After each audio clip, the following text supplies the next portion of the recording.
सुबह बखैर, सलाम प्रोग्राम जागो लाहौर के साथ मैं हूं आपकी मेजबान सिद्रा मुनीर। उम्मीद है आप सब लोग जहां कहीं भी होंगे बिल्कुल ठीक ठाक होंगे। नाज़रीन, आज से इतवार तक शहर की तमाम छोटी बड़ी मार्केट्स बंद रहेंगी। हुकूमती SOPs के मुताबिक हफ्ते में 4 दिन कारोबार की इजाज़त होगी, जबकि जुम्मा, हफ्ता, इतवार 3 दिन मार्केट्स बंद रहेंगी। और इन 3 दिनों में फार्मेसी, सब्जी की दुकानें, जनरल स्टोर समेत अशिया ज़रूरिया की दुकानें खुली रहेंगी। जबकि दूसरी जानिब गुज़िश्ता रोज़ इफ्तिखार ठाकुर समेत दीगर स्टेज फनकारों और प्रोड्यूसर्स की जानिब से प्रेस कॉन्फ्रेंस की गई है, जिसमें मुतालबा किया गया है कि तमाम कारोबार खुल चुके हैं तो ऐसे में थिएटर्स और सिनेमास भी खुलने की इजाज़त मिल जानी चाहिए। फनकारों की जानिब से कहा गया है जी कि ये इनकी रोज़ी का जरिया है, ये भी एक सेक्टर है जो लोगों को तफरीह फराहम करता है। फनकारों ने हुकूमती नुमाइंदगान को कायल करने के लिए ये भी कहा है कि SOPs पर वो अमल दरामद भी करेंगे और कोरोना से बचाव का तदारुक भी किया जाएगा। इस परेशान कुन सूरत हाल में माहिर नफ्सियात भी आवाम को तफरीह फराहम करने का कह रहे हैं ताकि जहनी तनाव को कम किया जाए। फनकारों की जानिब से बॉल गवर्नमेंट के कोर्ट में पहुंचा दी गई है। अब देखते हैं कि 1 से 2 रोज में क्या फैसला सामने आता है। हम आगे बढ़ेंगे, कुछ ग़ज़ा और ग़ज़ाइयत की बात करेंगे। लोग करंतना में हैं और जब लोग घरों में हैं, करने को कुछ नहीं है तो यकीनी तौर पर हर वक्त खाना पीना चल रहा है, और वो भी बेवक्त का खाना पीना। बेवक्त का खाना पीना कितना खतरनाक हो सकता है, आपका वेट कितना बढ़ सकता है, इस तरह के मामलात से बात करेंगे। माहिर ग़िज़ाइया ज़ोहा सोहेल हमारे साथ मौजूद है। ज़ोहा, बताइएगा, ये जो हम वक्त पर खाना नहीं खाते, किसी भी वक्त कुछ भी खाने लगते हैं, ये वेट को रिड्यूस तो नहीं करता, पुट ऑन करने में कितना ज़्यादा डेंजरस साबित होता है? बिल्कुल सिद्रा, जिस तरह से क्वारंटाइन चल रहा है, लोग घरों में हैं और घरों में रहने के बाद उन्होंने अपनी ईटिंग हैबिट्स यानी कि खाने पीने के जो टाइम है, खाने पीने का जो वक्त है, उसको ऑल्टर कर लिया, उसको बदल दिया है, जिस वजह से वज़न की ज़्यादती की शिकायत लोगों में ज़्यादा नज़र आ रही है। लोगों से जब मैं उनकी हिस्ट्री लेती हूँ कि आपका वज़न बढ़ने के पीछे आप लोग क्या कंज्यूम करें, तो अगर उनकी डाइटरी प्रैक्टिसेस ठीक होती हैं कि ऐसी चीज़ें वो नहीं खा रहे होते जो वज़न बढ़ाती हैं, लेकिन जब उनसे उनका टाइम ऑफ ईटिंग पूछा जाता है कि आपने कितने बजे नाश्ता लिया, आपने कितने बजे रात का खाना लिया, तो उसमें जब ये टाइमिंग्स ऑल्टर होते हैं तो ये भी एक डायरेक्ट रिस्क होते हैं कि आपकी बॉडी में वजन की ज़्यादती की तरफ ले जाएंगे। तो यहाँ पर अगर हम सबसे पहले बात करते हैं नाश्ते के बारे में, तो नाश्ते में ब्रेकफास्ट का मतलब ही हमारे पास है टू ब्रेक द फास्ट। जिस तरह से रमज़ान में हम सुबह सहरी करते हैं और अफ्तार के बाद रोज़ा अफ्तार करते हैं, इसी तरह से नाश्ते में अपना रोज़ा हमने रात को जब सोते हैं तो उसके बाद हमने सुबह 10-12 घंटे के बाद अपने लिए अपनी बॉडी को फ्यूल देना होता है, जिसके अंदर अगर हम फ्यूल अपनी बॉडी को सुबह 7 से 8 बजे के दरमियान में ना दें तो हमारी बॉडी वेट गेन की तरफ चली जाती है। क्योंकि बहुत से लोग सुबह लेट उठते हैं, 10-11 बजे नाश्ता कंज्यूम करें तो उस वक्त बॉडी उनकी काफ़ी टाइम से फास्टिंग स्टेट में होती है, जिस वजह से उनकी भूख की शिद्दत बढ़ जाती है। जब भूख की शिद्दत बढ़ेगी तो ऑब्वियसली आपका पोर्शन साइज भी बढ़ेगा, आपने जितनी मिकदार खानी उससे ज़्यादा कंज्यूम करेंगे, तो जब ऐसा होगा तो आपका वज़न ऑटोमेटिकली बढ़ता जाएगा। इसके अलावा हमारी बॉडी इनडायरेक्टली भी वेट गेन की तरफ जा रही होती है। जब बॉडी को सही टाइम पर फ्यूल, खुराक, खाना नहीं दिया जाएगा तो हमारी बॉडी अपने स्टोर्स को यूटिलाइज़ करेगी, और जब बॉडी इन स्टोर्स को यूटिलाइज़ करती है तो उनके इस्तेमाल करने के साथ वो वेट को गेन की तरफ लेके जा रही होती है, यानी कि ओबेसिटी, ओवरवेट का रिस्क उन लोगों में बढ़ रहा होता है जो सुबह 7 से 8 बजे के दरमियान में नाश्ता नहीं ले रहे होते। इसके अलावा जो दोपहर के खाने के बारे में बात करते हैं तो दोपहर का खाना हमेशा 1 से 2 बजे के दरमियान कर लेना चाहिए, क्योंकि अगर इससे लेट हम करेंगे तो ये एक ऐसा वक्त होता है जिसमें हमारी ब्रेन भी काम कर रही होती है, हम फिजिकली भी काम कर रहे होते हैं, पूरे दिन के एक्टिव पार्ट होते हैं। तो इस टाइम के ऊपर अपना जो लंच है वो 1 से 2 बजे के दरमियान ले लेना चाहिए, ताकि हमारी जितनी भी सरगर्मियाँ हैं वो एक्टिव तरीके से हो जाए, हेल्दी तरीके से हो जाए। और जब हम डिनर के बारे में बात करते हैं तो डिनर हमेशा सोने से 2 घंटे पहले लेना चाहिए, और उसमें हेल्दी टाइम जो वो रात 7 से 8 बजे के दरमियान में, क्योंकि जब आप 7 से 8 बजे के दरमियान खाना ले लेते हैं और 10 बजे सो जाते हैं तो वो एक हेल्दी लाइफस्टाइल है। बहुत से लोग क्या करते हैं कि वो कहते तो हैं कि हमने सोने से 2 घंटे पहले कंज्यूम करें, लेकिन अब वो अगर 12 बजे रहें और 10 बजे रात का खाना कंज्यूम करें तो वो ठीक नहीं है, क्योंकि जितना आप उसको लेट लेके जाएंगे उतना आपका निज़ाम हज़म स्लो डाउन हो जाएगा, उतना आपका प्रोसेस ऑफ डाइजेशन बहुत ज़्यादा स्लो हो जाएगा, और आप जो भी कंज्यूम करेंगे आपकी बॉडी में वो फैट की फॉर्म में स्टोर होगा, और जितनी चीज़ें फैट की फॉर्म में स्टोर होंगी वो आपका वजन बढ़ाएंगी। जिस तरह से मैंने बताया कि बहुत से लोग लेट सो रहे होते हैं और लेट सोने की वजह से वो डिनर भी कर रहे होते हैं और रात को फिर मिडनाइट स्नैकिंग भी कर रहे होते हैं। रात 1 से 2 बजे के दरमियान में मिडनाइट स्नैक्स वो ले रहे होते हैं, और स्नैक्स में मेजॉरिटी पॉपुलेशन जो है वो अनहेल्दी चीज़ें कंज्यूम कर रही होती है। जिस तरह से पिज्ज़ाज आप कंज्यूम करें, बर्गर्स कंज्यूम करें, चॉकलेट्स कंज्यूम कर रहे होते हैं, कैफीन रिच ड्रिंक्स कंज्यूम कर रहे होते हैं। तो जितनी ज़्यादा आप लेट डिनर करेंगे, जितना ज़्यादा आप लेट सोएंगे, मिडनाइट स्नैकिंग करेंगे, वो सब चीज़ें आपकी वजन को बढ़ाने की तरफ लेके जाएंगी। तो इस टाइम पर मेरी आप सबसे एक रिक्वेस्ट है कि क्वारंटाइन के अंदर अपनी जो ईटिंग हैबिट के टाइमिंग्स हैं, जो टाइम ऑफ ईटिंग है, उनको हेल्दी वे में रेगुलेट कर लें ताकि आपका वजन जो है वो ना बढ़ सके। क्योंकि जब आपका वजन गेन होगा तो उसके साथ बहुत सी दीगर बीमारी जैसे शुगर का मसला है, कार्डियोवैस्कुलर डिसऑर्डर्स का मसला है, गुर्दे का मसला है, जिगर के मसले हैं, हड्डियों से रिलेटेड बहुत से इश्यूज लोगों में नजर आ रहे हैं सिर्फ वजन की ज्यादती की वजह से। तो इस टाइम पे अपना टाइम ऑफ ईटिंग बेहतरीन बना लें ताकि आपको किसी भी किस्म का वेट रिलेटेड या ओवर वेट रिलेटेड इश्यूज ना आ सके। ठीक है ज़ोहा, आप हमें ये बताइए कि वेट किस तरह से लॉस किया जा सकता है और वेट लॉस के बूस्टर्स क्या होने चाहिए? अच्छा सिद्रा, जब हम लोग वेट लॉस के बारे में बात करते हैं तो वेट लॉस में हमारा प्राइमरी गोल जो होता है, जो सबसे पहला गोल ये होता है कि पेशेंट्स को कैलोरीज वाली चीज़ें कम देनी है और न्यूट्रिएंट से भरपूर चीज़ें ज़्यादा देनी है। क्योंकि बहुत से लोग वेट लॉस के अंदर कैलोरीज नहीं कंज्यूम कर रहे होते, खाना नहीं कंज्यूम कर रहे होते, जिस वजह से उनके अंदर न्यूट्रिएंट्स की, ग़िज़ाई अज्जा की किल्लत हो रही होती है। जितने ज़्यादा आपकी बॉडी में न्यूट्रिएंट्स कम जाएंगे, ग़िज़ाई अज्जा कम जाएंगे, आपकी बॉडी मेंटली भी कमज़ोर होती जाएगी और फिजिकली भी कमज़ोर होती जाएगी। वेट लॉस तो पेशेंट्स कर लेते हैं, लेकिन जब आप मेंटली भी वीक हो जाएंगे, फिजिकली भी वीक हो जाएंगे, इनएक्टिव हो जाएंगे, तो आप किसी भी किस्म का कोई भी काम नहीं कर पाएंगे तो जो आपके लिए फायदेमंद नहीं साबित होगा। तो इस टाइम पे मैं अपने पेशेंट्स को कुछ ऐसे बूस्टर्स जरूर रिकमेंड करती हूँ जो आपके वेट लॉस के अंदर भी हेल्प आउट करते हैं और साथ ही साथ आपको न्यूट्रिएंट्स भी देते हैं जो आपकी बॉडी के सारे इंपॉर्टेंट फंक्शंस के लिए बहुत अहम है। उसमें सबसे पहले मैं पेशेंट्स को रेकमेंड करती हूँ कि आप अंजीर का इस्तेमाल करें। एक अंजीर सुबह नहार मुंह अगर आप कंज्यूम करते हैं तो वो उन पेशेंट्स के लिए बहुत फायदेमंद है जिनको एब्डोमिनल फैट का इशू होता है। बहुत से पेशेंट्स में आपने देखा उनका वेस्ट सर्कमफ्रेंस, जो उनकी वेस्ट जो है वो 35 इंचेस से 40 इंचेस तक आ रही होती है, जो कि एक डायरेक्ट इंडिकेटर है कि इस बंदे में, इस इंसान में फर्दर क्रॉनिक डिजीज जैसे शुगर का मसला है, ज़ियाबतीज़ है, इनके जो रिस्क है वो इनमें बढ़ जाते हैं। तो जब अगर आपकी वेस्ट 35 से 40 तक आ रही है तो उस टाइम पे अगर आप अंजीर का इस्तेमाल करते हैं तो वो उसको नॉर्मल तरीके से कम करने में इंपॉर्टेंट रोल प्ले कर रही होती है। इसके अलावा अंजीर में हमारे पास फाइबर बहुत अच्छे अमाउंट में मौजूद है और जब वेट लॉस पेशेंट्स में जैसे कॉन्स्टिपेशन का रिस्क बहुत ज़्यादा हो रहा होता है तो इस टाइम पे अगर कॉन्स्टिपेशन से बचना है तो अंजीर का इस्तेमाल करेंगे तो वो भी उनके लिए मुफीद है। इसके अलावा बहुत से लोग जो वेट लूज़ कर रहे होते हैं उनमें एक शिकायत होती है कि उनकी टांगों में क्रैम्प्स पड़ रहे होते हैं, जिसको खलियाँ कह रहे होते हैं, नकाहत हो रही होती है, कोई काम करने की हिम्मत नहीं होती। तो अंजीर में मौजूदा पोटेशियम जो है वो इन सब चीज़ों से हमें सेव करता है। जितने लोग जिनको पट्ठों में खिंचाव रहता है वेट लॉस के दौरान, अगर वो अंजीर कंज्यूम करते हैं तो पोटेशियम उनको इन सब चीज़ों से महफूज रखती है। अंजीर के अलावा मैं फ्लेक्सीज रिकमेंड करती हूँ जिसको हम अलसी के बीज कहते हैं। अब उसमें यह है कि उसकी क्वांटिटी बहुत अहम है। आप शुरू उसको 1/4 टीस्पून से करें और उसको फिर फर्दर ऑन प्रोग्रेस करते जाएं, क्योंकि फ्लेक्स सीड्स में हमारे पास ओमेगा 3 फैटी एसिड्स मौजूद हैं जो ब्रेन एक्टिविटी के लिए बहुत अहम है और जिस तरह इसमें फाइबर भी मौजूद है तो वो भी वेट लूज करने में इंपॉर्टेंट रोल प्ले कर रहा होता है। इसके अलावा थर्ड पे मैं काली मिर्च रिकमेंड करती हूँ। काली मिर्च यानी कि ब्लैक पेपर, उस पर हमारे पास पाइप्रीन मौजूद है। पाइप्रीन एक ऐसा कंपाउंड होता है जो बॉडी के अंदर एक्सेसिव फैट की एक्यूमुलेशन को रोकता है। जिस तरह से मैंने बताया कि अगर रात को लेट खाना कंज्यूम कर रहे होते हैं तो हमारी बॉडी के अंदर जितनी भी कैलोरीज है वो फैट की फॉर्म में स्टोर हो जाती है। तो ब्लैक पेपर क्या करता है कि वो इन सब चीज़ों को, जो फैट की एक्यूमुलेशन है, जो एबनॉर्मल फैट एक्यूमुलेशन है, उससे हमें रोकता है। लेकिन इसका यहाँ पर हरगिज़ ये मतलब नहीं है कि आप टाइमिंग्स अपने लेट कर लें और ब्लैक पेपर कंज्यूम कर लें तो उससे वो ठीक हो जाएगा। हेल्दी सूरत हाल में यानी कि आपने टाइमिंग्स भी अपने ठीक रखने हैं और इन बूस्टर्स को भी अपनी डाइट में शामिल करने हैं ताकि आप हेल्दी वे में अपना वेट लूज करते जाएं। ठीक है ज़ोहा, ये बताइए कि हमें कौन कौन सी आदत को छोड़ देना चाहिए या फिर कौन कौन से ग़िज़ाई अज्जा इस्तेमाल नहीं करने चाहिए जो कि वेट को बहुत तेज़ी से बढ़ा देते हैं? अच्छा, इस तरह जब हम लोग बात करते हैं कि ऐसी कौन सी चीज़ें जिनको अवॉइड करना चाहिए जो वेट गेन की तरफ लेके जा रही होती है, तो उसमें सबसे पहले वाइट शुगर, रिफाइंड प्रोडक्ट्स आ जाते हैं। जितनी भी मैदे वाली चीज़ें, सफ़ेद चीनी वाली चीज़ें, वो डायरेक्टली हमारी बॉडी के अंदर हमारा वजन बढ़ाने में इंपॉर्टेंट रोल प्ले कर रही होती हैं।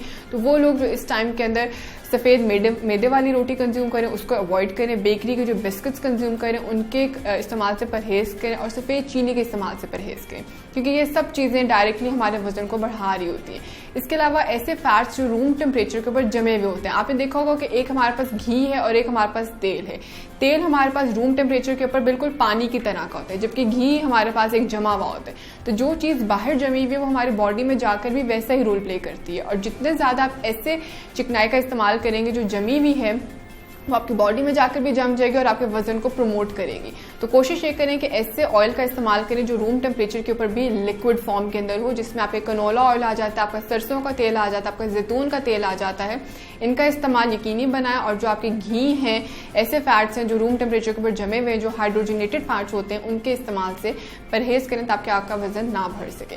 इसके अलावा नमक वाली चीजें, जो आपके सॉल्टी फूड्स हैं, जिसमें से बहुत से बिस्किट्स के ऊपर नमक ऐड होता है, बहुत से डब्बे वाले प्रोडक्ट्स के अंदर नमक ऐड किया जाता है ताकि वो प्रिजर्व रह सकें। बहुत से लोग फलों के ऊपर नमक डालकर कंज्यूम करते हैं, बहुत से लोग फ्राई एग के ऊपर नमक ऐड कर रहे हो। तो जितना ज़्यादा आप नमक ऐड करेंगे अपने डाइट में, अपनी रिक्वायरमेंट से ज़्यादा, वो आपकी बॉडी में पानी को जमा करेगा। और जितना ज़्यादा आपकी बॉडी में पानी स्टोर होगा, पानी जमा होगा आपके सेल से बाहर, तो वो आपकी बॉडी में वेट को बढ़ाता है।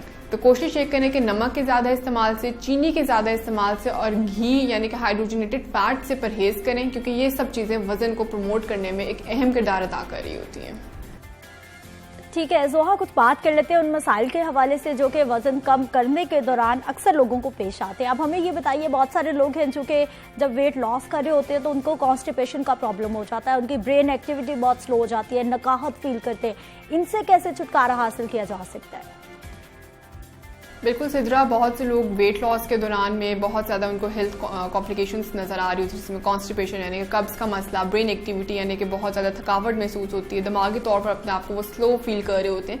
तो ये बहुत से लोगों को मसला नज़र आ रहा होता है, क्योंकि इसमें कैलोरीज भी कम हो रही होती है और लोग न्यूट्रिएंट्स भी नहीं कंज्यूम कर रहे होते। तो इन सब की डेफिशिएंसी की वजह से हमारी ब्रेन एक्टिविटी बहुत स्लो हो रही होती है और हमारा जो कॉन्स्टिपेशन का मसला है वो लोगों में ज़्यादा नज़र आ रहा होता है। तो वो लोग जिनको कॉन्स्टिपेशन का इशू वेट लॉस के दौरान बहुत ज़्यादा होता है, उनको मैं रिकमेंड करती हूँ कि आपने दिन में 7 से 8 गिलास पानी ज़रूर कंज्यूम करना है, क्योंकि कब्ज़ का मसला, कॉन्स्टिपेशन का मसला तब ज़्यादा होता है जब आपकी लार्ज इंटेस्टाइन, जो आपकी बड़ी आंत है, उसमें पानी की कमी हो जाए। जब उसमें पानी की कमी हो जाएगी तो कब्ज़ का मसला बढ़ जाएगा। तो कोशिश ये करें कि दिन में 7 से 8 गिलास पानी ज़रूर कंज्यूम करें ताकि इस मसले से आप बचे रह सकें। इसके अलावा इस्पगोल हस्क, जो आपका इस्पगोल हस्क है, उसका इस्तेमाल यकीनी बनाएं। और उसका सही वक्त आपको रात का वक्त है। रात को सोने से पहले अगर दूध के आधे गिलास दूध में आप इस्पगोल डालकर कंज्यूम करते हैं या 1 गिलास दूध में आप इस्पगोल डालकर कंज्यूम करते हैं तो वो बहुत बेहतरीन है। इसके अलावा कोशिश ये करें कि वो फल और वो सब्जियां जो छिलके के साथ कंज्यूम की जा सकती हैं, छिलके के साथ खाई जा सकती हैं, उनको छिलके के साथ कंज्यूम करें, क्योंकि छिलके में मौजूदा इनसॉल्युबल फाइबर कॉन्स्टिपेशन जैसे मसले से बचा देता है। क्योंकि कॉन्स्टिपेशन का मसला अगर शुरू में ट्रीट ना किया जाए, शुरू में इसको ठीक ना किया जाए, तो वो फर्दर हेमोरॉइड्स में कन्वर्ट हो जाता है, बवासीर में चला जाता है। और जब वो बवासीर में जाएगा तो फर्दर सर्जरीज करनी पड़ेंगी, जो कि एक बड़ा मसले की तरफ आपको ले जाएगा। तो उसको शुरू में कंट्रोल कर लिया जाए अपनी डाइट के अंदर फाइबर से भरपूर चीज़ों को शामिल करके और पानी की मुनासिब इस्तेमाल करके। इसके अलावा बहुत से लोगों को मेंटल एक्टिविटी स्लो डाउन होने की शिकायत हो रही थी कि दिमागी तौर पर अपने आप को वो कमज़ोर फील कर रहे होते हैं।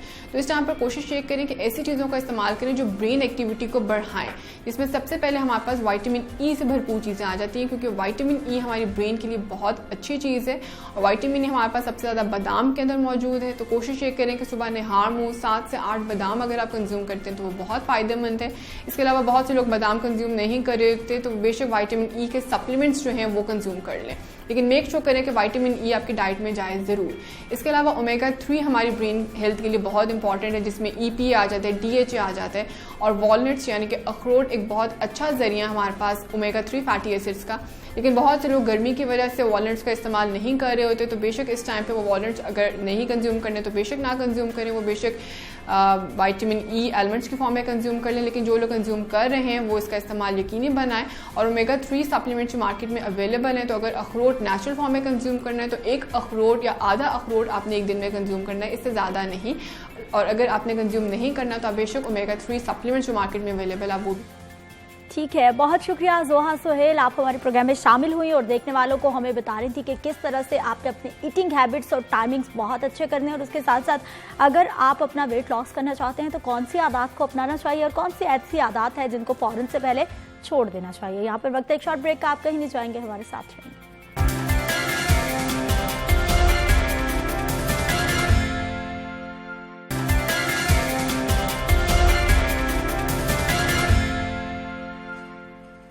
प्रोग्राम में एक बार फिर से आपको खुश आमदीद कहते हैं। नाज़रीन, कुछ बात करेंगे। पंजाब गवर्नमेंट की जानिब से एक बड़ा अहम इजलास हुआ है जिसमें बात की गई है जी रेस्टोरेंट्स और जितने भी होटल्स हैं पहले वहाँ पर सिर्फ टेक अवे की सहूलत मौजूद थी, लेकिन रेस्टोरेंट मालिकान की जानिब से मुतालबा किया गया था कि उनको भी अब रेस्टोरेंट्स खोलने की इजाज़त मिल जानी चाहिए। पंजाब गवर्नमेंट तो फैसला कर चुकी है, लेकिन मामला अब भेजा गया है जी वफाक को। जो वफाक का फैसला होगा पंजाब में भी वही इम्प्लीमेंट होगा। कब तक फैसला हो जाएगा, रेस्टोरेंट मालिकान की जानिब से क्या कहा गया है, पंजाब हुकूमत ने मान लिया है या अभी भी नहीं माना, तमाम मामला पे बात करेंगे। लियाकत इंसारी हमारे साथ मौजूद है, नुमाइंदा लाहौर न्यूज़ प्रोग्राम में आपको खुश आमदीद कहते हैं। लियाकत साहब, फैसला हो गया, पंजाब गवर्नमेंट ने फैसला कर दिया है कि रेस्टोरेंट्स खोलने की इजाज़त मिल जाएगी। देखिए, गुज़श्ता रोज़ सीनियर मिनिस्टर अब्दुल अलीम खान की ज़ेर सदारत जो कोरोना की कैबिनेट कमेटी है उसका इजलास हुआ और उसमें जो रेस्टोरेंट्स के मालकान थे उनका एक बड़ा दबाव था हुकूमत पे कि काफ़ी चीज़ों को हुकूमत पंजाब रिलैक्स कर चुकी है, तो अब रेस्टोरेंट्स को भी सख्त SOPs के साथ जो है वो काम करने की इजाज़त दी जाए। तो कल कैबिनेट कमेटी ने इस पर तफसीली गौर किया और उसके बाद असूली तौर पर इस बात की मंजूरी दे दी है कि रेस्टोरेंट्स जो हैं खुलने चाहिए और ये वफाक को सिफारिश की है और NCOC की मीटिंग में जो है अब ये मामला बाज़ाब्ता तौर पर पुट कर दिया गया है और जो मीटिंग अगले 1 रोज़ में होने वाली है NCOC की, उसमें जो है ये मामला डिस्कस होगा और वफाक की मंजूरी के बाद इसका बाज़ाब्ता नोटिफिकेशन जारी कर दिया जाएगा। दर हकीकत सूरत हाल ये है कि पंजाब जो है बल्कि चारों सूबों जो हैं वो NCOC के प्लेटफॉर्म से ही अब फैसले करते हैं, तो बुनियादी तौर पर सूबों की सिफारिशात आती हैं और उन्हीं सिफारिशात को तकरीबन जो है वो अप्रूव कर दिया जाता है और उसकी मंजूरी दे दी जाती है। तो इसलिए अब रेस्टोरेंट्स खुलने की उम्मीद तो हो गई है और हुकूमत पंजाब की तो ये कंसेंट है कि वो खुलने चाहिए।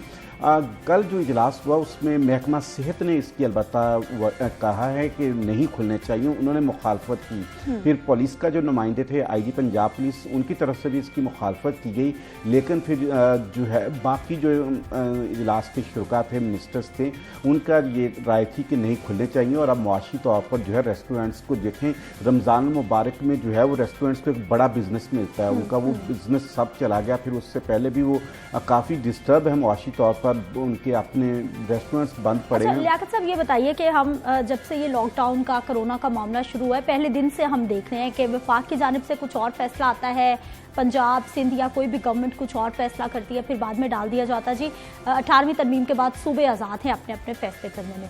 तो फिर क्या ज़रूरत है, अगर पंजाब सूबे ने अपना फैसला कर लिया है कि रेस्टोरेंट्स खुलने चाहिए, तो फिर वफाक को सिफारिश क्यों भेजी जाती है? ये क्या मामला है? ये कोई डिलेइंग टैक्स हैं कि आवाम को थोड़ा ये हो गया क्या? देखिए, वफाकी हुकूमत ने एक ऐसा प्लेटफॉर्म बनाया कि जहाँ पर जितने फैसले यूनानिमसली हो सकें वो करने की कोशिश करते हैं। जो एक आध फैसला ऐसा होता है जिस पर इत्तफाक राय नहीं होता, उसको या तो वो मौखर कर देते हैं या फिर सूबों पे छोड़ देते हैं। अभी हमें ज्वाइन किया जी इफ्तिखार अहमद साहब हमारे साथ मौजूद है, सीनियर तज्जियाकार हैं आप। इफ्तिखार साहब, बहुत शुक्रिया सर आपके वक्त का।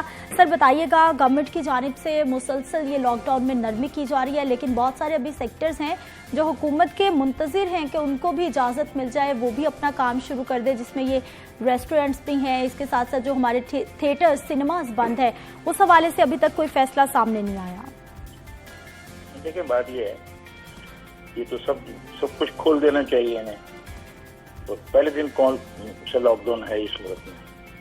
जब लॉकडाउन शुरू किया गया तो पहले के 3-4 दिन को लगता था शायद लॉकडाउन है, उसके बाद तो लॉकडाउन कोई नहीं था, आदमी सड़क पर फिर रहा था।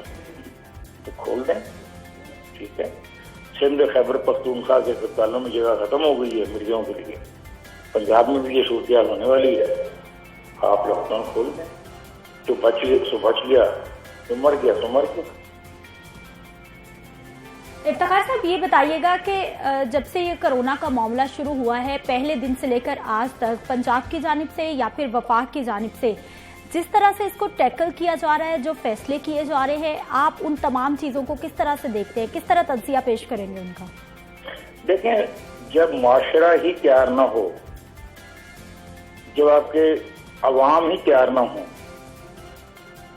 एहतियात करने पर, तो रियासत जो पहले ही नहीं है, जिसके पहले ही अख्तियार कोई नहीं है, इसलिए एक सड़क पर वो अपना कानून का नफाज नहीं कर सकते, वो कैसे रोक सकती है लोगों को? ये तो अवाम ने तावन करना था, कम से कम मास्क तो पहन लेना था ना, कम से कम चलते वक्त बैंक के बाहर खड़े होते वक्त डिस्टेंस कर लेते 6 फुट का 7 फुट का, तो क्या हो जाता? इसके लिए क्या कानून साजी की जाए, और अगर कर भी दी जाए तो उस कानून साजी पर अमल कौन कराएगा? अमल कराने वाले अदारे तो खत्म हो गए हैं पाकिस्तान में। पाकिस्तान में बुनियादी तौर पर जंगल का लॉ है। अब जंगल में यही है ना, जो बच गया सो बच गया, जो मर गया सो मर गया। तो ये तो एक बहुत ही भयानक सूरत हाल है जो पाकिस्तान में हमें ज्यादा नजर आई है और दुनिया में भी हमने ये देखी है। दुनिया में अमेरिका जैसा मुल्क जो है, वहां पे जो न्यूयॉर्क है, वहां पे आज ये फैसला हो रहा है कि रेस्टोरेंट कुछ खोल दीजिए, और जो खोलेंगे तो उसमें जो उनके SOP होंगे ना, जो उन पर अमल होगा। यहाँ पर SOP पर अमल नहीं हो सकता, न कोई करवा सकता है, क्योंकि गवर्नेंस नहीं है, और जैसे मैंने कहा माशरा भी तैयार नहीं है। हम सारे आप अपने दफ्तर में देख रहे हैं जहाँ से आप ये प्रोग्राम कर रहे हैं, कितने लोगों ने मास्क पहने हैं। इफ्तिखार साहब, लाजमी करार दिया गया है, जो नहीं पहनता उसको फाइन होता है, इसलिए सबकी मजबूरी बन गई है पहनना मास्क। कहाँ पे? ऑफिस में, दुनिया मीडिया ग्रुप में। ऑफिस सुन लेना, ऑफिस की बात करिए ना, कानून बन गया ना, और कानून का इतलाक कराने वाले भी कोई मैकेनिज्म होगा ना, तो जो नहीं पहनेगा उसको एडमिन की तरफ से नोटिस मिलेगा। वो वीडियो में देख लेंगे कि भाई साहब दाखिल हुए दफ्तर में बगैर मास्क के, तो उनको एक वार्निंग मिल जाएगी, नोटिस मिल जाएगा। अगले कुछ घंटों में उनके बारे में फैसला हो जाएगा। इसका मतलब गवर्नेंस है, वहां पे उस दफ्तर में गवर्नेंस है, एक मैकेनिज्म है, एक SOP है। हमारा ये मसला हो गया है कि हमारी गवर्नेंस ही नहीं है। आप दुनिया के दफ्तर से बाहर निकल के दाएं बाएं फुटपाथ के ऊपर देखें, क्या चीज नहीं खड़ी हो, क्या चीज नहीं चल रही, लोग कैसे जिंदगी गुजार रहे हैं। मास्क हजारों रुपए का मास्क में था, मास्क एक सिंपल सी चीज थी, और इसमें उन्हीं की जिंदगी बचती है। आप देखें ना, सबसे ज्यादा इस वक्त लाहौर के अंदर कोरोना के मरीज डेथ हैं, सबसे ज्यादा लाहौर में। हम मुझे बताएं कि लाहौर वालों को फिर ये बात समझ नहीं आ रही कि एक मास्क के जरिए हाथ धोने से और डिस्टेंस रखने से इंसान की जिंदगी बच सकती है, तो उसके लिए क्या किया जाए। जिद की लोगों ने, हर आदमी ने जिद की। अगर किसी को समझाया कि तुम ऐसे जिद में जाओ, डिस्टेंस रखो, उन्होंने कहा जी आप कौन है हमें समझाने वाले।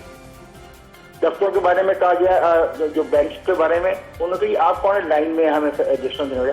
आपने जो औरतों को पैसे दिए गए जिस दिनों में ये कोरोना टॉप पे था, जिस तरीके से वो औरतें एक दूसरे को धक्के मार के खड़ी थी, उससे पता लग गया कि हम कहाँ पहुंच चुके हैं। ये देखो, अपना मुझे अफसोस है बच्चे कि मैं सुबह सुबह ऐसी बातें कर रहा हूँ जो दिल दुखाने वाली बातें हैं, लेकिन ये हकीकत है। और जब तक अवाम इस बात को नहीं समझेंगे, बहुत मुश्किल है, बहुत कोई कानून नहीं चल सकता। और फिर मैं जैसे पहले 3 बातें कह चुका हूँ, पाकिस्तान में गवर्नेंस नाम की कोई चीज नहीं है, यहाँ पे किसी कानून पर कोई अमल नहीं होता और ना कोई अमल कराने में दिलचस्पी रखता है। अच्छा, पिछले दिनों इन्होंने अमल कराया, मोटरसाइकिल वालों को रोका, उनको 3 करोड़ रुपया जुर्माना किया जो 2 आदमियों से ज्यादा सवारी कर रहे थे। फिर इसी हुकूमत ने चिंकी रिक्शा को इजाजत दे दी जिसमें 10 आदमी बैठे होते। आप इससे अंदाजा लगा लें कि हमारे जो हमारे कानून बनाने वाले हैं या जो कानून का ऐलान करने वाले हैं, उनके दरमियान कितना तजाद है।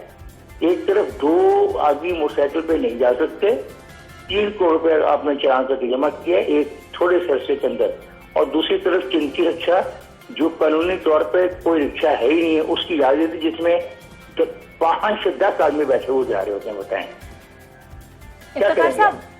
सर, आपने कहा कि पाकिस्तान में कवानीन मौजूद हैं, लेकिन वो सिर्फ कागजात तक है, इम्प्लीमेंटेशन नहीं होती। लेकिन अगर इस बिगाड़ की भी बात की जाती है तो ये बिगाड़ भी मेरा ख्याल है कोई 1-2 दिन में नहीं आया, ये हमारे रवैये बन चुके हैं। आई एग्री, मैं आपसे इत्तेफाक करता हूँ, मैं आपसे 100% इत्तेफाक करता हूँ। ठीक है, मैं तो एक काफी उम्र का आदमी हूँ, मैंने ये सब उतार और चढ़ाव पाकिस्तान में देखे हैं। लेकिन हकीकत है कि एक जमाने में जब हम छोटे थे तो हमारी साइकिल पे हम जाते थे, साइकिल के आगे हमारा बल्ब लगा होता था, अच्छा डैमो लगा होता था, पीछे एक रिफ्लेक्टर लगा होता था साइकिल पे। एक रिफ्लेक्टर होता ताकि पीछे से आने वाली गाड़ी कार वार जब गुजर के उसको आगे नजर आए को साइकिल वाला जा रहा है। मुझे बताएं कि क्या इस पे कितना पैसा खर्च होता होगा, और हमारा चलान होता था। उसके जो लाहौर शहर में टांगे चलते थे उनके उनके उनके कोचवान के पाँव में बेल बजाने वाली चीज होती थी और घोड़े के लिए एक खास किस्म का इंतजाम होता था, उसका जो गंध है वो एक खास कपड़े में जाए। तो अब ये क्या वो किधर गए वो करने? ठीक है ना, सोचना है कि आखिरकार सोसाइटी यहाँ तक दवाई तक पहुंची कैसे है। हम तो बूढ़े लोग हैं, आप नौजवान हैं, आपने जिंदा रहना है, आपने आगे जाना है।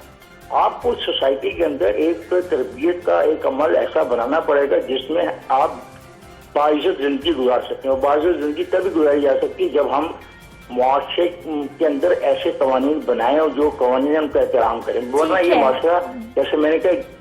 बहुत शुक्रिया इफ्तिखार साहब प्रोग्राम में शामिल होने के लिए। यकीनी तौर पर अगर कोई अच्छी ज़िंदगी गुजारना चाहते हैं हम, तो फिर कुछ कवायद व ज़वाबित मौजूद तो हैं, लेकिन उन पे इम्प्लीमेंट करना भी लियाकत साहब ज़रूरी है। बिल्कुल ये ज़रूरी है। अगर आप पंजाब के SOPs पढ़ें तो कोई 10-12 सफ़ात में उर्दू में और इंग्लिश में दोनों ज़बानों में वो SOPs जारी किए गए हैं, लेकिन कोई अमल नहीं है। अभी हमें ज्वाइन किया है जी नदीम कुरैशी साहब, हमारे साथ मौजूद हैं, पार्लिमानी सेक्रेटरी बराए इंफॉर्मेशन है। आपसे प्रोग्राम में आपको खुश आमदीद कहते हैं। नदीम साहब बताइएगा कि तमाम सेक्टर्स खोल दिए गए हैं और सिर्फ रेस्टोरेंट्स रह गए हैं, थिएटर्स रह गए हैं, सिनेमास रह गए हैं। इस हवाले से कब तक फैसला होगा ये बदस्तूर बंद रहेंगे? बिस्मिल्लाहिर्रहमानिर्रहीम। देखिए, हुकूमत ने हमेशा से ये कोशिश की कि इस सारी वबा के दौरान पाकिस्तानी अवाम की सेहत को सबसे पहले तरजीह नंबर 1 करार दिया जाए। और आपने देखा सारी एक्टिविटीज में गवर्नमेंट ने जितनी भी कोशिश की लोगों को सपोर्ट करने की, लोगों को रिलीफ पैकेजेस के जरिए आम आदमी की जिंदगी में बेहतरी लाने की, तो उसका मकसद सिर्फ था कि बेनिफिशरी अवाम होनी चाहिए। जहां जहां जिन जिन सेक्टर को ये सारे इस मामले में थोड़ा सा रिलैक्स किया गया, तो हमारी कोशिश और ख्वाहिश थी कि WHO के SOPs के मुताबिक लोग अमल करें। अभी जो आप साहब फरमा रहे थे वो बिल्कुल ठीक कह रहे थे, गवर्नमेंट की नजर हर चीज पर है। और मैं समझता हूँ कि रेस्टोरेंट की जो हमारा ये जो शोबा है, इस पर भी गवर्नमेंट प्लान कर रही है। लेकिन अफसोस की बात यह है कि जहां जहां जिस शोबा जिंदगी को लॉकडाउन में रिलैक्स किया गया, वहां बहुत सारी जगहों पर SOPs पर अमल जो है वो नजर नहीं आ रहा। और आप देखें केसेस भी कोरोना के पिछले लास्ट वीक में रमजान शरीफ के एंड पे आप देखें सूरत हाल थोड़ी सी कशीदा होती जा रही है। भारत में आपके सवाल के जवाब की तरफ आता हूँ। हमने कोशिश ये करनी है कि जैसे बाकी शोबा जिंदगी को रिलैक्स किया गया, रेस्टोरेंट के हवाले से भी जल्द ही पॉलिसी आ जाएगी। मुमकिन है इसी वीक में की शमूलियत की पॉलिसी। सर ये बताइएगा, आपने खुद ही कहा कि SOPs को नजरअंदाज किया गया है, उन पे इम्प्लीमेंटेशन नहीं हुआ, जिम्मेदारी किसकी है? आवाम की तो है, लेकिन हमारे रियासती इदारे भी जिम्मेदार हैं, उन्होंने मॉनिटरिंग करनी है। जिला इंतजामिया जिम्मेदार है, महकमा सेहत है, सिक्योरिटी इदारे हैं, या फिर सिर्फ आवाम जिम्मेदार है? 100% जिम्मेदारी गवर्नमेंट की है।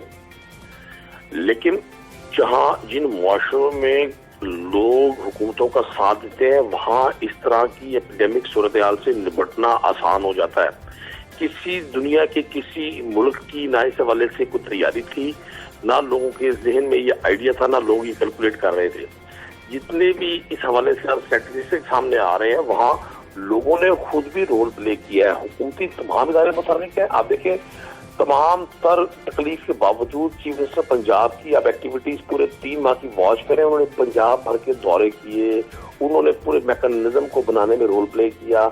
हमारा जो हेल्थ मिनिस्ट्री है उसका रोल सारा देख रहे कि यहाँ जो हमने आर्जी तौर पर क्रिंटना सेंटर कायम किए, जहाँ 1200 लोगों को मुल्तान में, लाहौर में मैकेनिज्म बन गया। सर मैकेनिज्म बन गया, लेकिन क्वेश्चन मार्क है इम्प्लीमेंटेशन पर।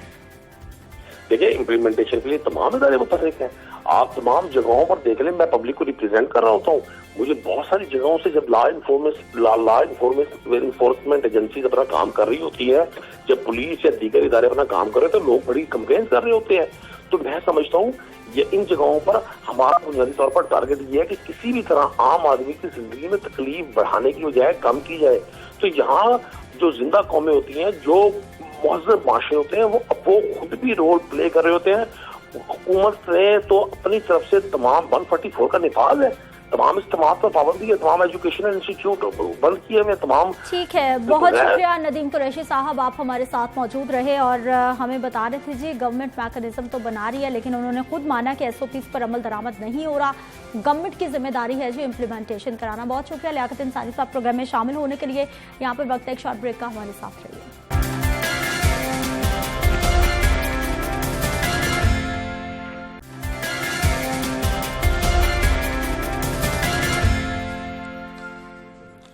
प्रोग्राम में एक बार फिर से आपको खुश आमदीद कहते हैं। नाज़रीन, कोरोना वायरस की ब्रेक से पहले भी हम बात कर रहे थे और कोरोना वायरस फैलता किस तरह से है जब आप इंडिविजुअल डिस्टेंसिंग नहीं रखते, फिजिकल डिस्टेंसिंग नहीं रखते, लोगों के साथ करीब करीब होकर बैठते हैं, इवन के वो घर में हो, मार्केट में हो या कहीं भी हो। इसीलिए ये होटल्स को बंद किया गया था, बाजारों को बंद किया गया था, तफरीगाहों को बंद किया गया था ताकि लोगों को दूसरे लोगों से दूर रखा जा सके। लेकिन जैसे ही गर्मी की शिद्दत बढ़ी है जी, अवाम ने नहर का रुख किया है और नहर पर जाकर जो गुज़िश्ता सालों में उनकी प्रैक्टिस रही है कि वो खूब इंजॉय भी करते हैं, मैंगो पार्टीज़ भी करते हैं, फ्रूट पार्टीज़ भी करते हैं, इंजॉय भी करते हैं, वही तमाम मामलात एक बार फिर देखने को मिले हैं। हालांकि दफ़ा 144 का निफाज है, लोग एक जगह पे इकट्ठे नहीं हो सकते। नहर पर नहाने पर पहले से पाबंदी है, लेकिन उस पाबंदी पर कभी भी इम्प्लीमेंट नहीं हुआ। अब किस तरह से इम्प्लीमेंट करवाया जा रहा है, क्योंकि वबाई सूरत हाल भी है और पाबंदी पहले से मौजूद है। बात करेंगे, हमारे साथ मौजूद है नुमाइंदा लाहौर न्यूज़ उमर जावेद। उमर, प्रोग्राम में आपको खुश आमदीद कहते हैं। सबसे पहले हमें बताइए, गर्मी बढ़ती है, अवाम नहर का रुख करती है, पाबंदी तो हमेशा से बोर्ड लगा होता है कि नहर पे नहाना मना है, खिलाफ वर्जी करने वाले के खिलाफ सख्त कानूनी एक्शन होगा, और उसी बोर्ड के नीचे लोगों का जम्मे गफीर होता है जो खिलाफ वर्जी कर रहा होता है। ये हमारे रवैये हैं। आपने जहाँ पे देखा होगा कि नो पार्किंग का बोर्ड लगा, वहाँ पे गाड़ी खड़ी होगी। जहाँ पे लिखा हो कि ये डिसेबल्ड पार्किंग है, वहाँ पे जो एबल्ड बंदे हैं वो पार्किंग करते हैं। इसी तरह नहर के ऊपर जगह जगह बोर्ड आवेजा हैं कि नहर पे नहाने पे पाबंदी है, लेकिन उसके बावजूद लोग नहाते हैं। और एक मुहतात अंदाजे के मुताबिक हर साल नहर में तकरीबन 25 अफराद की लाशें जो है वो मिलती हैं। कुछ डूब के मर जाते हैं और कुछ को कत्ल करके फेंक दिया जाता है। नहर लाहौर का ना सिर्फ हुस्न है बल्कि एक रिक्रिएशनल पॉइंट भी है जहाँ पे लोग आके बैठते हैं, फैमिलीज आके बैठती हैं। लेकिन इसके अंदर जो ख़तरनाक चीज़ ये है कि कुछ ऐसे नहर के ऊपर पॉइंट्स हैं जहाँ पर पानी की डेप्थ ज़्यादा है और फ्लो ज़्यादा है, उसकी वजह से नहर के ऊपर नहाने पर पाबंदी आयद की गई है। लेकिन उस पहले यानी कोरोना से पहले पुलिस के पास ये जवाज़ होता था कि लोगों के पास रिक्रिएशनल एक्टिविटीज़ का कोई पॉइंट नहीं है, इसलिए उनको यहाँ पे नहाने की इजाज़त दे दी जाती है और गाय बगाए उनके खिलाफ एक्शन भी होता है। क्योंकि लाहौर के अंदर वाटर पार्क्स आपके सामने इक्का दुक्का हैं और उनकी अभी स्टैंडर्ड जो है वो मेंटेन नहीं किया जाता। पार्क्स गर्मियों के अंदर वैसे ही पार्क्स वगैरह में नहीं जा सकते, तो लोग नहर का रुख करते थे, बिलखसूस छुट्टी वीकेंड्स के ऊपर, हफ्ता इतवार जाते थे। लेकिन अगर शाम को आप कभी नहर के ऊपर कोरोना से पहले जाते तो वहाँ पे आपको फैमिली जो थी वो बैठी नजर आती थी, जैसे आपने कहा मैंगो पार्टी या तरबूज वगैरह खाते लोग दिखाई देते थे। लेकिन जब कोरोना वायरस आया तो उसके ऊपर ज़्यादा सख्ती होनी चाहिए थी, क्योंकि रमज़ानुल मुबारक भी था और दफातर से लोगों को बहुत जल्दी क्या होनी थी उमर, मेरा ख्याल है इंतजामिया जागी तब है जब लोगों की जलगार हो गई है ना। जी, लाहौर न्यूज़ ने मुतद्दिद दफ़ा ये दिखाया कि रमज़ानुल मुबारक में सुबह सवेरे लोग नहर पे आना शुरू कर देते हैं और शाम तक जब तक अफ्तारी नहीं होती लोग नहा रहे होते हैं। सोशल डिस्टेंसिंग जो थी उसको भी वो भी भाड़ में चली गई और जो कोरोना वायरस का एक इंतहाई खदशा फैला हुआ था और रमज़ानुल मुबारक में आपने देखा कि तादाद एकदम शूट की, उसको भी खातर में नहीं लाया गया। जब लाहौर न्यूज़ ने बहुत ज़्यादा इस चीज़ को उजागर किया, इंतज़ामिया जागी और उन्होंने ईद के दिनों में इसके ऊपर कार्रवाई करनी शुरू की। अब कार्रवाई ये की जा रही है कि वहाँ पर पहले ट्रैफिक की नफरी लगाई गई कि ट्रैफिक का बहाव जाए, क्योंकि इतना ज़्यादा रश उमड़ आया था कि नहर के ऊपर रश रहना शुरू हो गया था, ट्रैफिक जैम होना शुरू हो गई थी। पहले ट्रैफिक की जो थी ड्यूटी तैनात की गई, लेकिन फिर सीसीपी लाहौर को ये उजागर कराया गया कि जी आप ट्रैफिक, इस पे तो वैसी पाबंदी है, ऊपर से दफ़ा 144 पूरे सूबे में नाफिज है, तो आप कैसे इजाज़त दे सकते हैं कि यहाँ पर सैकड़ों नहीं हज़ारों लोग आके नहा रहे हैं।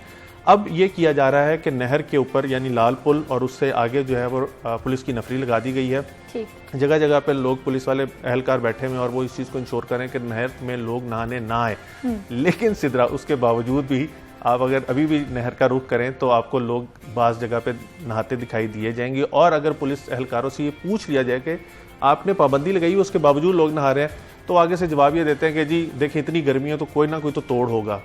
अब लोगों को अच्छा, गर्मी का तोड़ निकालते निकालते आप लोग कोरोना लेके घरों में चले जाएंगे। देखिए नहर का पानी वैसे ही बहुत गंदा हो चुका है, उसके अंदर हमारे एक रिपोर्टर सुहेल कैसर साहब सीनियर, उन्होंने मुतद्दिद रिपोर्ट्स बनाई कि उसके अंदर सीवरेज का पानी भी कई मुकामात पे ऐड हो रहा होता है। एक कोरोना चल रहा है, वैसे वाटर जो नहर का पानी है वो गंदा है, और गर्मी के मौसम में बीमारियां वैसे बहुत ज्यादा बढ़ जाती हैं अमर। तो पुलिस उस क्योंकि इस टाइम इसलिए भी पुलिस को आज क्रिटिसाइज नहीं करूंगा क्योंकि पुलिस के एहलकारों के अंदर भी बहुत ज़्यादा कोरोना जो है वो फैलना शुरू हो गया है और अब तादाद जो है वो 114 के करीब चली गई और अब तो पुलिस अफसरान जो है वो भी कोरोना का शिकार होना शुरू हो गए। लेकिन उसके बावजूद भी पुलिस अगर थोड़ी सी संजीदगी जैसे शुरू के दिनों में दिखाई थी, अगर आपको याद हो मार्च के अंदर पुलिस ने बहुत ज़्यादा सख्त एक्शन किया था, अगर पुलिस वैसा एक्शन करे तो नामुमकिन नहीं है कि नहर को क्लियर कराया जा सके। क्योंकि अगर आप इस तरफ की आबादी देखें तो यहाँ ये बहुत ज़्यादा गुंजान आबाद इलाका है, गड़ी शाह और उसके बाद यहाँ के लोग जब नहर पे आते हैं तो वो तमाम SOPs जो हैं उसको बाला ताक रखते हुए नहारे और वो इंतहाई खतरनाक है और कोरोना बहुत ज्यादा फैल रहा है। तो फिर जो पुलिस एहलकार वहाँ पे मौजूद हैं, इम्प्लीमेंटेशन ही नहीं करवा पा रहे, तो फिर उनकी ड्यूटी लगाने का क्या फायदा है, सिर्फ दिखाने के लिए? सिदरा, क्योंकि वो दफा 144 के ऊपर मुकदमा दर्ज होता है 188 का, सेक्शन 188 के तहत मुकदमा दर्ज होता है और क्योंकि ये इंतहाई बेलेफल ऑफेंस है, अगर आप आज आपको पकड़े जाए तो सुबह आपकी जमानत हो जाती है, लेकिन क्योंकि अगर आपके खिलाफ मुकदमा दर्ज हो जाए तो आपका रिकॉर्ड जो है वो खराब हो जाता है। तो पुलिस हत्तल इम्कान कोशिश करती है कि मुकदमा दर्ज ना किया जाए, लोगों को वार्न किया जाए, लेकिन लोग जो हैं वो बिल्कुल भी पुलिस की बात नहीं सुन रहे। और कोरोना के हवाले से जैसे जैसे दिन गुजरे हैं बैनुल अक़वामी दुनिया जो है वो संजीदा होती जा रही है, हम लोग गैर संजीदा होते जा रहे हैं। हमारे गैर संजीदगी इंतहा को छू। अब यहाँ तक मुझे कल एक शख्स से सुनने को मिला कि अगर कोरोना है तो अब दिखाएं कहाँ पे है। हालांकि इतने लोग मर रहे हैं, इतने लोग मुतासिर हो रहे हैं, लेकिन उसके बावजूद लोग कहते हैं अगर कोरोना है तो दिखाएं कहाँ पे। लोगों को लगता है कि शायद ये कोई खामखा की बातें हैं, कोरोना कुछ है ही नहीं। लोग बहुत गैर संजीदा होते जा रहे हैं। इसके लिए मेरे ख्याल में पुलिस और जितने भी दीगर इदारे हैं, इनके साथ कोलाइडिंग इदारे हैं, उनको चाहिए कि अब इसके ऊपर सख्ती से अमल दरामद कराएं, वगरना लाहौर में वैसी तादाद बहुत फैल रही है, गढ़ बन चुका है जी लाहौर कोरोना का। तो उमर इस पे मजीद भी बात करते हैं। अभी हमें ज्वाइन किया जी फैसल शहजाद साहब हमारे साथ मौजूद हैं, SSP ऑपरेशंस लाहौर हैं आप। फैसल साहब बहुत शुक्रिया सर आपके वक्त का। सर बताइएगा, ये नहर में नहाने पर तो हमेशा से पाबंदी है, जिस पर कभी भी हमने देखा है कि उस पाबंदी पर इम्प्लीमेंटेशन नहीं हुआ, लेकिन अब कोरोना की वबाई सूरत हाल है, लोगों को एक दूसरे से दूर रहने का कहा जा रहा है, ऐसे में लोगों ने नहर पर डेरे डाली है, किस तरह से इसको हटाया जा सकता है, लोगों को मना किया जा सकता है? जी थैंक यू वेरी मच। इसमें लाहौर पुलिस की तरफ से एक बड़ा ही इलेबोरेट किस्म का प्लान हमने बनाया है। इसमें जो हमारा नहर का पैच जो पूरा लाहौर के अंदर से गुजरता है, उसमें हमने पॉइंट A से पॉइंट D तक, यानी कि जो हमारी नहर जहाँ लाहौर में एंटर होती है और जहाँ से एग्जिट होती है, वहां तक हमने अपने नहर के दोनों तरफ पेट्रोलिंग यूनिट्स इंप्लेस कर दी है। और इन पेट्रोलिंग यूनिट्स का मकसद ही ये है कि अगर किसी जगह पे शहरी इसको वायोलेट करके नहा रहे हैं और इस बीमारी के फैलने का मौजब बन रहे हैं, तो उनको हम वहां से हटाएं और उनको गिरफ्तार करें। इसमें इनिशियली जो ईद के शुरू के दिन थे, उसमें लोगों ने जरा ज्यादा कोशिश की है, उसमें हमें ज्यादा एफर्ट करनी पड़ी, लेकिन अल्हम्दुलिल्लाह शुरू के आप कह सकती हैं कि 2 दिन में जो हमारा टेम्पो था, पब्लिक को भी पता चल गया कि पुलिस यहाँ नहाने पर अरेस्ट करेगी, तो उसके बाद से फिर थोड़ा सा पब्लिक का रुझान इस तरफ रिड्यूस हुआ। अभी भी हमारी टीम्स मौजूद हैं, जहाँ भी हमें कोई रिपोर्ट मिलती है 15 की कॉल के जरिए या किसी भी और सोर्स के जरिए कि किसी जगह पे इस तरह की एक्टिविटी हो रही है, तो हमारे यूनिट्स जो है वहाँ रिस्पॉन्ड करते हैं। इसमें एक बड़ी इंपॉर्टेंट चीज मैं जरूर कहना चाहूंगा कि जो लाहौर के शहरी हैं उन्हें बड़ा अहम रोल प्ले करने की जरूरत है, और वो ये है कि वो अपने इर्द गिर्द अपने दोस्तों को, अपने जानने वालों को, तमाम लोगों को एक अवेयरनेस कैंपेन के तौर पे ये बताएं कि ये बीमारी ऐसी ही एक्टिविटीज की वजह से ज्यादा फैल रही है। हमें अपने बच्चों को उन पे नजर रखनी चाहिए, उन्हें बताना चाहिए कि वो नहर पे जाने से अवॉइड करें, तो इंशाल्लाह हम भरपूर तरीके से इसको रोकेंगे। फैसल साहब ये बताइएगा कि कितने आपके पेट्रोलिंग यूनिट्स हैं जो कि कैनाल रोड पर पेट्रोलिंग कर रहे हैं, कितने एहलकार हैं जो तैनात किए गए हैं इस ड्यूटी पर, और खास तौर पर क्या आप ये कहना चाहेंगे कि अब नहर पर कोई भी बंदा मौजूद नहीं है या फिर फैमिलीज मौजूद नहीं है जो कि तफरी करती दिखाई दे रही हैं इस वक्त? ये मैं अगर आपको ये बताऊं कि ये लंबा पैच है, इसमें हमने बीट्स बनाई है और इन बीट्स में हमारी स्पेशल जो पेट्रोलिंग यूनिट्स है जो सिर्फ इसी नहर पे नहाने वालों के लिए जो है वो हमने इन प्लेस की है। इसमें जो ये आप बात इसमें कर रही हैं कि इनको हम ये कहें कि जी बिल्कुल 100% इसमें कि ये बिल्कुल कोई भी इस तरह का बंदा नहर पे नहीं आएगा, ये जरूर आते हैं, लेकिन जैसे ही हमें इंफॉर्मेशन मिलती है हम उस पर रिस्पॉन्ड करके इन्हें अरेस्ट भी करते हैं, इन्हें वहां से हटाते हैं। अब तो अमूमन ये होता है कि जब पुलिस का रिस्पॉन्स यूनिट वहां पहुंचता है, लोग वहां से फरार होना शुरू हो जाते हैं, भाग जाते हैं। तो लेकिन ये कि हमारा ये इंशाल्लाह ये एफर्ट भरपूर तरीके से जारी रहेगी और इंशाल्लाह हम किसी को भी अलाउ नहीं करेंगे फैसल साहब, कि वो उमर जावेद नुमाइंदा लाहौर न्यूज भी हमारे साथ मौजूद हैं, आपसे कुछ पूछना चाह रहे हैं। जी उमर। फैसल साहब, जैसे आपने कहा कि आप लोगों को अपनी जिम्मेदारी भी निभाने की जरूरत है। लोग तो ईद के दिनों में जब मार्केट्स खुली थी तो वहां पे उनकी जिम्मेदारी का सबूत देख लिया था कि तिल धरने की जगह नहीं थी मार्केटों में और लोग जो थे वो शॉपिंग करते दिखाई दिए। तो लोग जो हैं वो तो जिम्मेदारी का मुजाहरा नहीं करते, हमेशा इन्फोर्समेंट ही करनी पड़ती है। तो इन्फोर्समेंट के हवाले से बताइए कि आप लोग मुकदमात दर्ज करने में क्यों ताखीर कर रहे हैं, क्यों नहीं आप लोग उन लोगों के खिलाफ कानूनी कार्रवाई करें, दफ़ा 144 के तहत PPC 188 के मुकदमे दर्ज करें, ताकि लोगों के खिलाफ मुकदमे दर्ज हो तो लोग वैसे ही आना बंद कर देंगे, खौफ पैदा होगा उनमें। हमारी कोशिश ये होती है कि हम इनिशियली जब भी लॉकडाउन की इन्फोर्समेंट कर रहे हो तो हम उसको सॉफ्ट इन्फोर्समेंट से स्टार्ट करें। डायरेक्ट अगर हम FIR पे जाएंगे, आप इस सिनेरियो को थोड़ा एनालिसिस करें कि अगर एक जगह पे 40 बंदे नहा रहे हैं और उन 40 लोगों को हमने पकड़ लिया है, अब वो पुलिस की गाड़ी में बिठा के हमने ट्रांसपोर्ट करने, उन्हें थाने लेके जाना है, थाने के अंदर हमने उन्हें हवालात में रखना है, हवालात से फिर उन्हें हमने अदालत में लेके जाना है। इस सारे प्रोसेस के अंदर आप थोड़ा सा जरा इसको एनविजन करें कि अगर 30 से 40 लोग एक छोटे कमरे के अंदर, छोटी गाड़ी से स्टार्ट होकर छोटे कमरे के अंदर रहे, वहां से फिर अदालत जाए, तो कोरोना फैलने के चांसेस बहुत ज्यादा बढ़ जाते हैं। पहली स्टेज पे हम कोशिश ये करते हैं कि हम वहाँ मौके पे जाके लोगों को वहां से हटाएं और हम कोशिश करें कि ये दोबारा इस तरफ ना आए और ये एक्टिविटी रिज्यूम ना हो सके। लेकिन अगर किसी जगह पे इस तरह की सूरत हाल बन जाए कि ये लोग वहाँ बिल्कुल बाहर ना आ रहे हो, तो हम न सिर्फ उन्हें गिरफ्तार करते हैं बल्कि उनके खिलाफ हम FIR भी दर्ज करते हैं। फैसल साहब, ये बताइएगा कि कौन से कैनाल रोड पे ऐसे इलाके मौजूद हैं, कौन सी ऐसी पट्टी, कौन सा ऐसा एरिया है जहां पर सबसे ज्यादा खिलाफ वर्जियां पाई जा रही हैं? ये तो देखिए, नहर के दोनों तरफ जहां मौका मिलता है नहाने वालों को वो देखते हैं। ठोकर के पास जो हमारा पैच है वहाँ हमें काफी ज्यादा जो है वो इस पे हमें कंप्लेंट्स भी आती हैं और वहाँ लोगों को जो है वो ज्यादा, लेकिन जब भी ये जहाँ भी जिस जगह इनको पुलिस की प्रेजेंस थोड़ी सी रिड्यूस नजर आती है, दरख्तों की छांव जरा ज्यादा होती है, उसी जगह पे जो है वो ये लोग नहाना शुरू कर देते हैं।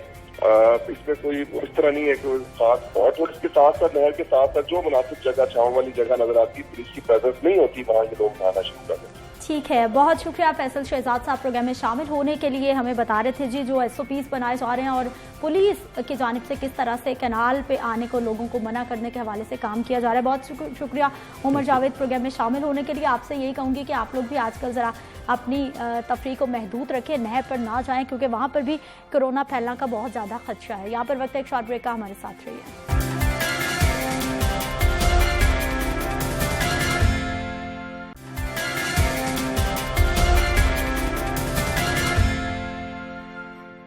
प्रोग्राम में एक बार फिर से आपको खुशामदीद कहते हैं। नाज़रीन, कोरोना लॉकडाउन की वजह से लोगों को दूसरों से दूर रखने के लिए जहां पर घरों में रहने की हिदायत की जा रही थी, दूसरों से मिलने जुलने से मना किया जा रहा था, बहुत सारे शोबे मुतासिर हुए हैं। वहीं पर खेलों का शोबा बहुत ज़्यादा मुतासिर हुआ है, जिसमें खासतौर पर मैं बात करना चाहूँगी जी क्रिकेट के हवाले से, जो कि यकीनी तौर पर पूरी दुनिया में और ख़ास तौर पर पाकिस्तानियों का बहुत मनपसंद खेल है। जो हमारे क्रिकेटर्स हैं वो भी घरों में हैं, अपने आप को महदूद किए हुए हैं, घरों में ही अपनी फिटनेस का ख्याल रख रहे हैं। लेकिन अक्टूबर में जी होना था वर्ल्ड कप 2020, जो कि अब उस हवाले से अहम फैसला होना है। ICC वीडियो लिंक इजलास भी कर रही है, जिसमें मुख्तलिफ जो स्टेक होल्डर्स हैं उनको शामिल किया जाता है ताकि सामने तजावीज़ लाई जा सके और बताया जा सके कि अब T20 वर्ल्ड कप अक्टूबर में हो पाएगा या नहीं हो पाएगा, और अगर नहीं हो पाएगा तो फिर कितना आगे इसको डिले किया जा सकेगा। हमारे साथ मौजूद हैं जी क्रिकेट एक्सपर्ट है मिर्ज़ा इकबाल बेग साहब, हमारे साथ मौजूद है, उनसे हम बात कर लेते हैं। मिर्ज़ा साहब, प्रोग्राम में आपको खुश आमदीद कहते हैं। सर, बताइएगा कि ये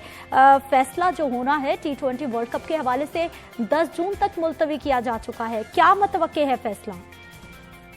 इतना अगर हकीकत की निगाह से देखा जाए तो फिलहाल तो इम्कानात बहुत कम नजर आते हैं वर्ल्ड T20 होने के, क्योंकि 18 अक्टूबर से ये ऑस्ट्रेलिया में होना है, नवंबर तक जारी रहेगा। और जिस तरीके से कल इंटरनेशनल क्रिकेट काउंसिल के बोर्ड ऑफ गवर्नर्स का इजलास मुनक्किद हुआ और उसमें भी कोई हतमी फैसला नहीं हो सका। 10 जून की डेट तो दी है, लेकिन ऑस्ट्रेलियन हुकूमत के जो SOPs हैं उनको मद्देनजर रखते हुए, बहुत सारी चीजों को सामने रखते हुए मैं ये समझता हूँ कि खासा मुश्किल है। उसमें एक और भारत का इंटरेस्ट भी इन्वॉल्व है, कि भारतीय टुडे चाहते हैं कि अगर ये वर्ल्ड T20 ना हो तो इस विंडो में इंडियन प्रीमियर लीग जो अप्रैल में होना थी उसको जो है शेड्यूल कर दिया जाए। और आपको पता है कि ये आईसीसी जो है दरअसल इंडियन क्रिकेट काउंसिल है, क्योंकि आईसीसी के जो चेयरमैन है शशांक मनोहर, उनका ताल्लुक भारत से, आईसीसी के जो चीफ एग्जीक्यूटिव है मनोज सोहानी, उनका ताल्लुक भारत से। तो भारत ये चाह रहा है, लेकिन अभी तक कोई हतमी फैसला नहीं हो सका। डिपेंड करता है कि ऑस्ट्रेलियन हुकूमत क्या हिकमत अमली इख्तियार करती है, क्योंकि क्वारंटीन में जाएंगे, इतने प्लेयर्स होंगे, क्या सूरत हाल होगी। बज़ाहिर जो है वो इस पर खतरात के बादल मंडलाते हुए नजर आ रहे हैं इस वर्ल्ड T20। ठीक है मिर्जा साहब, ये बताइएगा कि जैसा कि आपने कहा कि खतरात के बादल मंडला रहे हैं, लगता है कि यही फैसला होगा कि नहीं होना चाहिए। अगर वर्ल्ड T20 नहीं मुनाकिद होता तो फिर क्या पॉइंट टेबल पर सिचुएशन बदलेगी टीमों की, या फिर जो जहां है वो वैसा ही वहीं होगा? नहीं, वर्ल्ड T20 अगर नहीं होता तो पॉइंट टेबल तो वैसी रहेगी, क्योंकि इवेंट के ऊपर डिपेंड करता है। और फिर जो हमारी इत्तलात है उसमें एक ऑप्शन ये भी है कि इसको फिर 2021 या 22 में कराया जाए वर्ल्ड T20, क्योंकि अगला वर्ल्ड T20 जो है वो भारत में होना है, तो उसके बाद कराया जाए। बहुत सारी तजावीज़ हैं, मुख्तलिफ किस्म की अफवाहें जो है वो गश्त कर रही हैं, लेकिन अब तक कोई हतमी फैसला सामने नहीं आया है।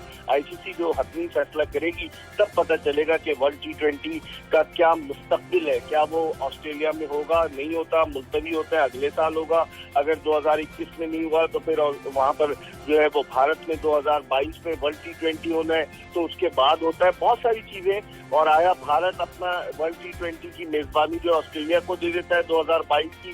बहुत सारी चीजें जो गर्दिश कर रही है, लेकिन हतमी फैसला यकीनन इंटरनेशनल क्रिकेट काउंसिल ही करेगी। मिर्जा साहब, ये भी बताइएगा कि प्लेयर्स का कितना नुकसान हो चुका है, क्योंकि वर्ल्ड T20 बहुत बड़ा इवेंट है, यकीनी तौर पर खिलाड़ियों को भी उसके लिए बहुत सारे महीने चाहिए खुद को फिट करने के लिए या फिर दोबारा से फॉर्म में आने के लिए। यकीनन खिलाड़ी जो है वो प्रैक्टिस तो कर रहे हैं, लेकिन किस तरीके से कर रहे हैं, क्योंकि सोशल डिस्टेंसिंग के लिए कहा जा रहा है, एक दूसरे के साथ मेल मिलाप से रोका जा रहा है, तो क्या करेंगे खिलाड़ी? बिल्कुल आउट ऑफ टच होंगे।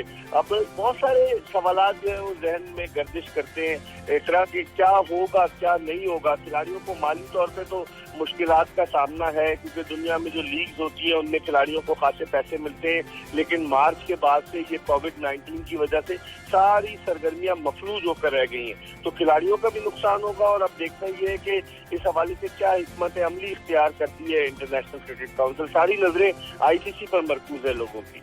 बेग साहब, कितना नुकसान पहुंचा खिलाड़ियों को और खास तौर पर मुख्तलिफ मुल्कों के क्रिकेट बोर्ड्स को, पीसीबी को इस कोरोना लॉकडाउन की वजह से, या फिर जो ये सूरत हाल चल रही है और ये माहिरीन कह रहे हैं कि ये इतनी जल्दी खत्म नहीं होगा, इसको हमें एक्सेप्ट करना है, साथ लेकर चलना है?